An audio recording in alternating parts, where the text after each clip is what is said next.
She was born in India and had aspirations to become a pediatrician. But my grandfather, a man bound to tradition, put an end to her studies and arranged for her marriage to my father, no questions asked. Shortly after their marriage, my parents immigrated to the U.S. My mom enrolled in courses at the community college with the hopes of fulfilling her dreams. But when she became pregnant with me, my father forced her to quit. With the birth of a daughter, her dreams were quickly replaced with ones for me. Dreams in which I could be anything I wanted, and men would not hold me back. But life in America was difficult. My dad became an abusive business owner. He was strict and domineering, controlling my mother's actions and berating her for anything he deemed to be amiss. As an Indian woman, leaving my father was out of the question. She was forced to endure, and I began to pity her sorry existence. I saw my mother as the woman I would never become. I was ashamed of her silence, weakness, and dependency on my father. I distanced myself from her and looked instead to mainstream girls like Sheryl Sandberg and Emma Watson. Role models who taught me that being a woman in this day and age meant standing up for myself. But then came the issue of my own marriage. Was I to be like my mom and accept my fate as a bride arranged by my traditionalist father? Or was I to call my culture sexist and reject my Indian identity? I wonder, Mom, was I just like you? Or was I different?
For being at the top of your class.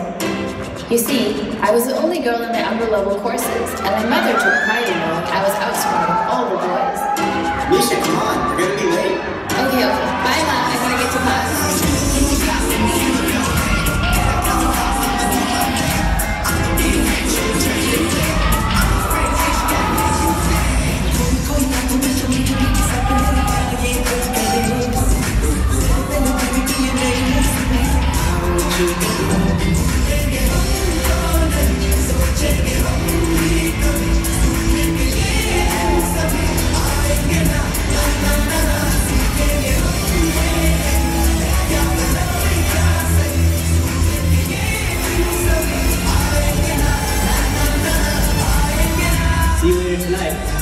Great date planned for us. My mom often recalls her college years as a time when she was most free. She met up with friends, spending nights out in the town, and flirting with guys.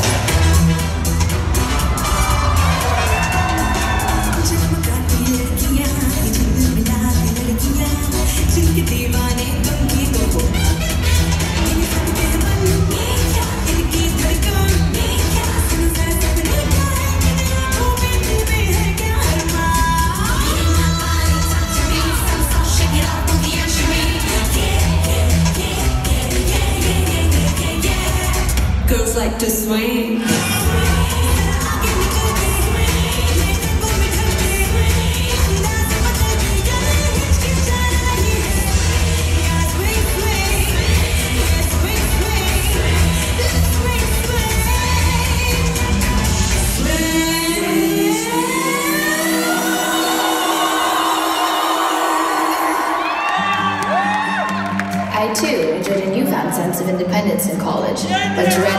home for the holidays.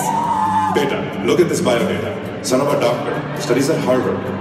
You see, to my father, marriage was a business transaction between two families, and I was to be a good Indian daughter and play along. I'm not interested. He's coming to see you next month.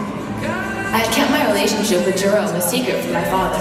I knew he would never approve of someone who wasn't Gujarati, but my mom knew who he was and adored him because I had chosen him.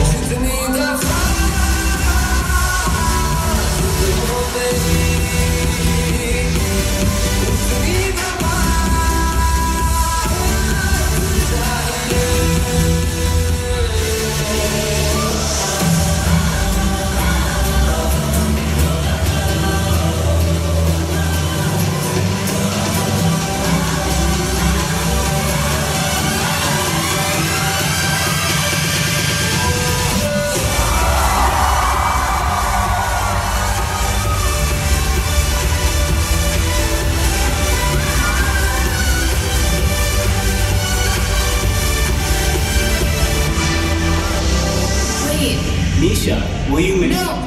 No, I can't do this anymore. Sorry. Why did you break up with Jerome? What?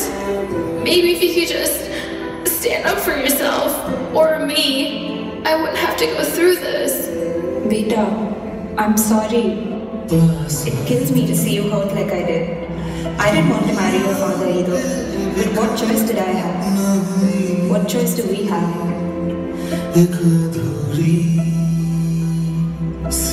In our culture, Indian women are expected to be devoted daughters, wives, and mothers, all in one.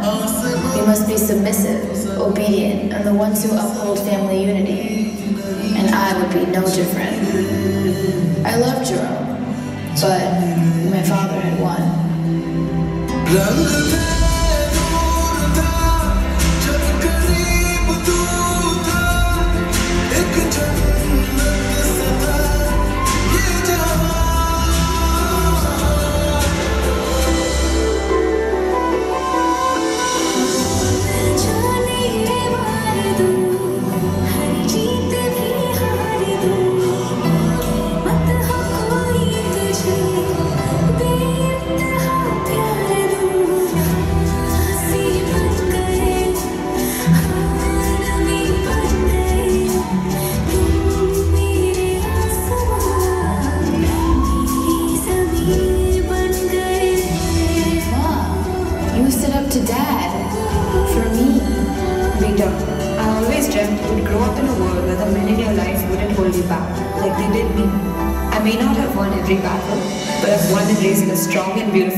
Mom, I may not have always seen it, but even in your silence, you've always been there, paving the way for me.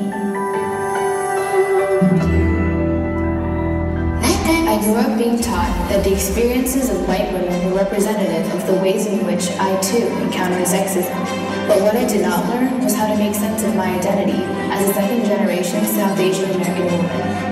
Does following my family traditions, my culture, mean that I cannot be a strong and independent woman? It doesn't. But for every South Asian American woman, these are tensions she must negotiate and confront on her own terms. I'm applying to your PhD program in sociology to further explore this, while fully acknowledging that the woman who has taught me the most is my hero, my small but brave, broken English-speaking immigrant mother, the woman I adore most, my mom.